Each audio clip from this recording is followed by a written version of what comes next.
one last fight. What happens when Marvel Studios does something different? Well, you get Secret Invasion. Secret Invasion is a new series on Disney Plus from Marvel Studios, and it is something new. It is something exciting. It is something original from Marvel. And for those people out there that might be having a bit of superhero fatigue, which I think is a bullcrap term, but there is a bit of superhero movies and superhero TV shows kind of doing the same things as each other, especially now with all this multiverse stuff going on. Well, Secret Invasion looks at all that and goes, I'm good. I'd rather just have a 70s political thriller mixed with a 90s Michael Douglas almost sexual thriller with just oodles of paranoia. And you get a lot of paranoia. You don't know who to trust in Secret Invasion. You don't know if the person talking to Nick Fury is who they are. You don't know if Nick Fury is who he is. And that pervades throughout the first 2 episodes of the series, which gives this new invasion of the Skrulls, the bad Skrulls, or the characters from Captain Marvel that can shapeshift and change form to whatever they please, to infiltrate our society from the inside and basically upend everything so that they can take Earth as their own. Secret Invasion has some excellent, just magnificent performances from Samuel L. Jackson, from Ben Mendelsohn, from Olivia Colman, from Emilia Clarke, Kingsley Ben-Adir. A lot of good performances in this series. Kobe Smulders is great as Maria Hill once again. But there are some 2 scenes in particular, and I won't delve into spoilers for the series because I want everyone to be as surprised and awesome feeling as I did when I watched these first 2 episodes. But there are 2 scenes in particular, both involving Samuel L. Jackson's character, Nick Fury, one talking to Talos, played by Ben Mendelsohn, and one talking to Don Cheadle. They're both very different in how they fit into the story, but oh my gosh, you get so much, you learn so much about Nick Fury as a character in these 2 scenes, and they are just masterful from the actors on display here. The one with Don Cheadle and Samuel L. Jackson is a tennis match back and forth of just 2 actors at the peak of their powers really going at each other. It is something that you don't see a whole lot in Marvel movies where the dialogue and the story comes first over everything else, over the action, over the effects, over the comic books.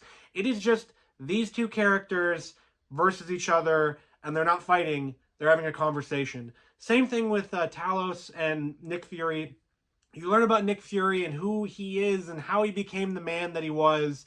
And you learn about Talos and why he is so merciful and hopeful for the Skrulls and for humanity as a whole.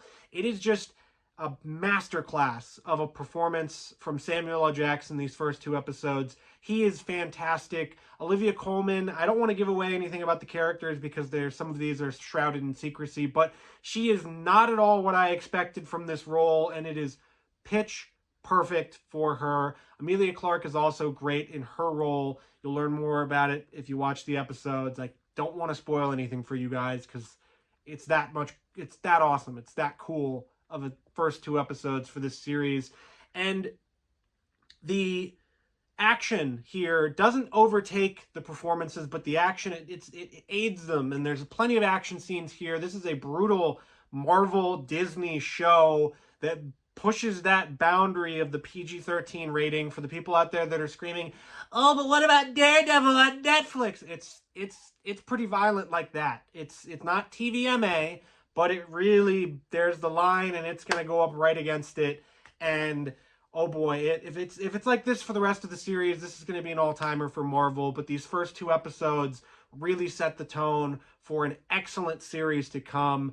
Magnificent performances. The effects are great here as well. There's not too many of them because it's obviously not focused on that part of comic book media. It is focused on the story. It is focused on the performances. And for people that have checked out of Marvel stuff because of the big, wide-ranging things, this series will draw you back in because it is that good, it is that dramatic, and the performances are that awesome across the board.